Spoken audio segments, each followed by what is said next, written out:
Sudhir Khandelwal here.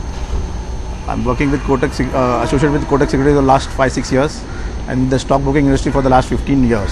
I'm a B Electrical with an MBA Finance degree.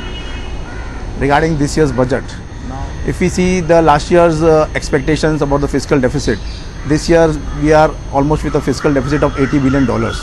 Our India's income is about $170 billion and the expenses are about $250 billion, way above the target, almost by 1 lakh crores.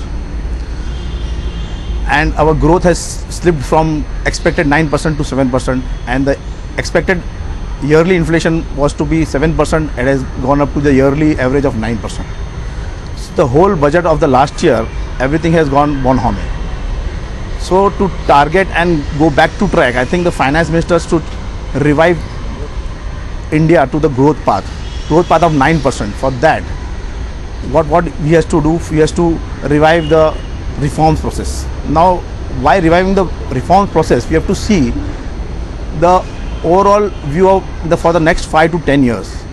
If we see our expenditure side, our mainly imports and the expenditure goes for oil imports.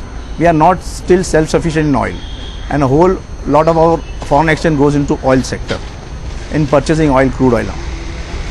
Since liberalization in 1991, we have opened many sectors like you can say Pepsi, Coke, electronics, every other sector, but no major investments from FDIs. No major investment has come down in FDI in the oil sector, and we are still not self-sufficient in oil. Opening up retail sector, everything has been a priority now, but oil sector, which we should be self-reliant, it has not even interest from the foreign FDI people. So the major focus for the finance minister to be self-sufficient in oil, then self-sufficient in food, which will contain inflation.